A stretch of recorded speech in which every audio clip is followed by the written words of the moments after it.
Case register అయ్యి case వచ్చి hearing అవుతూ అది ఉన్నదాన్ని ఆయన మాట్లాడుతున్నాడు. ఆయన మాట్లాడింది అది, మీరు మాట్లాడింది అది.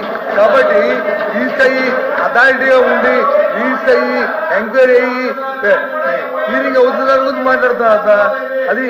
అంతేగాని ఎవరి మీద దేశార్థ శిక్ష, ఎవరి మీద ఇక్కడ వెళ్ళదు, ఎవరు ఏముందో జరుగుతున్న విషయాలు చెప్తున్నారు.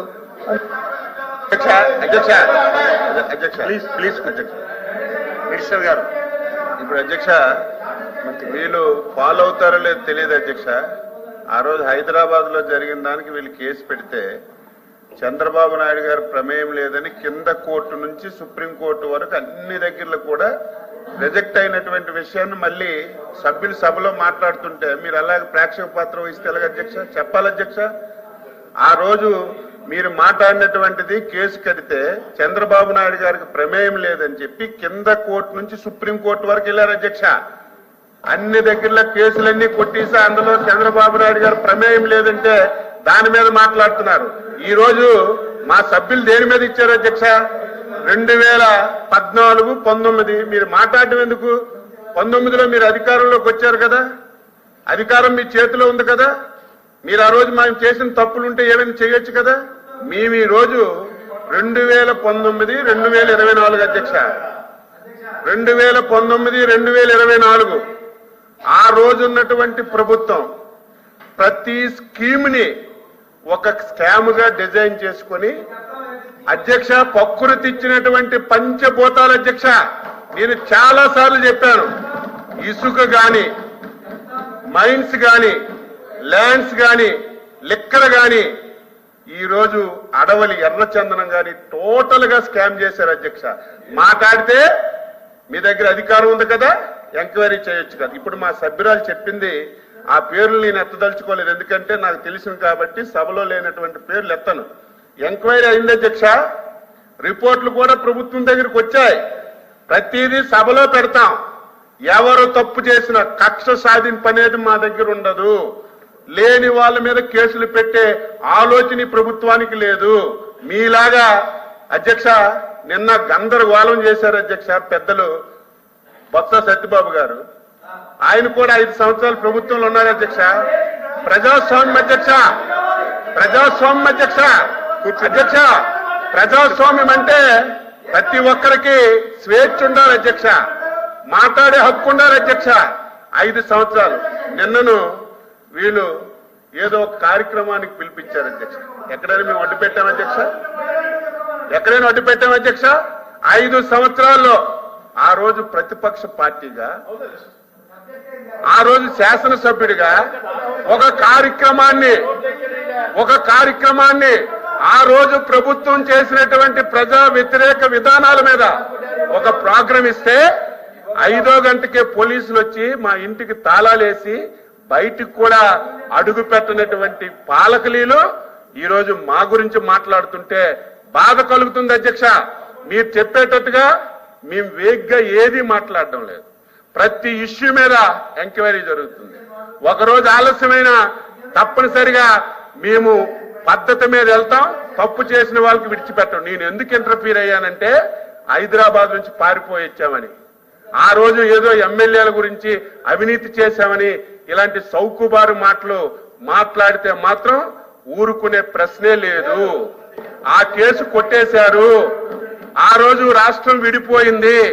హైదరాబాద్ లో ఉండి మనం పరిపాలన చేస్తే మన రాష్ట్రం అభివృద్ధి జరగదు. మన రాష్ట్రం నుంచే మనం పరిపాలన చేసుకోవాలని ఇక్కడికి వచ్చి ఈ రోజు అమరావతిలో పాలన ప్రారంభించి 2014-19 అధ్యక్ష ఆంధ్రప్రదేశ్ చరిత్రలో ఒక సువర్ణ అధ్యాయం అధ్యక్ష. చంద్రబాబు నాయకత్వంలో నేను 6 సార్లు ఎమ్మెల్యేగా ఉన్నాను. ఎంతో మంది ముఖ్యమంత్రులు చూశారు. కూర్చోండి. ఫస్ట్ టైం అధ్యక్ష 2014-19 సంక్షేమము, అభివృద్ధి, ఇండస్ట్రీస్ ప్రతిది కూడా ఆ రోజు చంద్రబాబు నాయకత్వంలో చేస్తే దాని గురించి వీళ్ళు మాట్లాడడం చాలా విడ్డూరంగా ఉందని మీ ద్వారా సభ్యులకు తెలియజేసి మీరు చెప్పండి, ప్లీజ్ మీరు చెప్పండి. 2019-24 అది కూడా అధ్యక్ష మీరెవలేరు, ప్లీజ్ కూర్చొని సభ్యులు ఇచ్చారు, మా సభ్యులు ఇచ్చారు అధ్యక్ష. ప్లీజ్ షార్ట్ డిస్కషన్ కి మా సభ్యులు ఇచ్చారు. కాబట్టి ఈ విషయాలన్నీ కూడా దృష్టిలో పెట్టుకోమని చెప్పి మీ ద్వారా సభ్యులకి నేను అడుగుతున్నాను. అధ్యక్ష, దయచేసి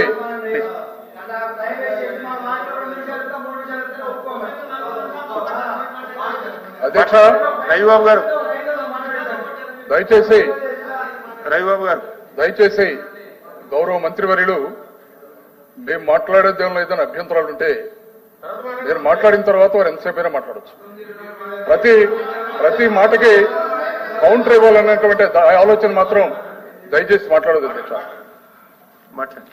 కొన్ని ఇంపార్టెంట్ విషయాలు సభ ద్వారా ప్రజలకు తెలియజేయాలని ఈ విషయాలు మాట్లాడుతున్న అధ్యక్ష. నేను జపాన్కు చెందిన అత్యంత ప్రతిష్టాత్మకమైనటువంటి ఆర్కిటెక్చర్ సంస్థ ఆర్కిటెక్చరల్ డిజైన్ మ్యాగజైన్ 2017 ఏప్రిల్ సంచికలో దాని డైరెక్టర్ ఫుమిహికో ఆయన ఒక వ్యాసం రాశారు అధ్యక్ష. ఎందుకంటే ఈ ఫుమిహికో ఆయన ఆ రోజున అమరావతికి సంబంధించినటువంటి డిజైనర్ గా ఆ రోజు రాష్ట్ర ప్రభుత్వం ఆయన ఆహ్వానించింది ఇక్కడికి. ఆ తర్వాత ఆ డిజైన్ ఆయన విరమించుకొని బయటికి వెళ్ళిపోయాడు. ఆ సందర్భంలో ఇక్కడ జరిగినటువంటి కొన్ని పరిణామాలను గమనించి ఆయన పొందుపరిచినటువంటి వ్యాసంలో ఒక్క అంశం నేను ఇక్కడ మాట్లాడుతాను అధ్యక్ష. ఆయన భారతదేశంలో 2 రాష్ట్రాలు ఆహ్వానించినాయి.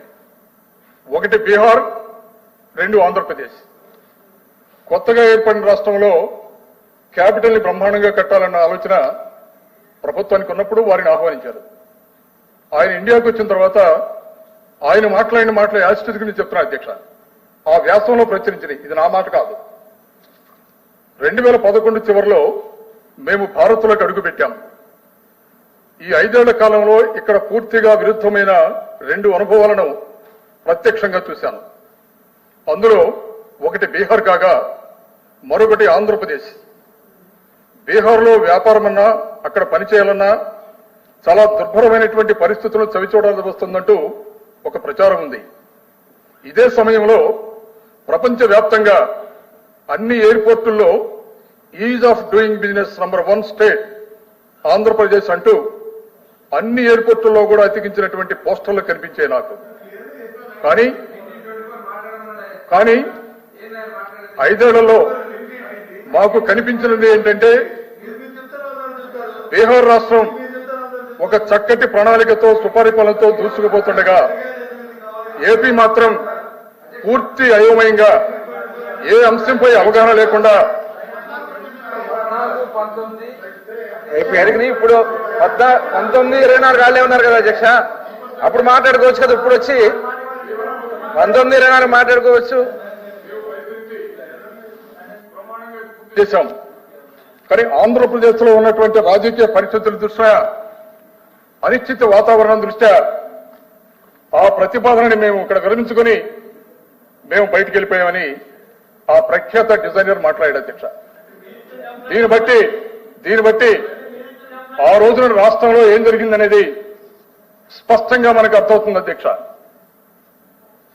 రాష్ట్ర విభజన తర్వాత కొత్త రాష్ట్రం ఏర్పడినటువంటి ఆ దశలో ఆ రోజుల్లో ఈ రాష్ట్రంలో జరిగినటువంటి స్కాములు బహుశా దేశంలో కాదు అధ్యక్ష, ప్రపంచంలో ఎక్కడ ఏ ప్రభుత్వంలో కూడా జరగలేదంటే అది నిజమైనటువంటి విషయం అధ్యక్ష. అది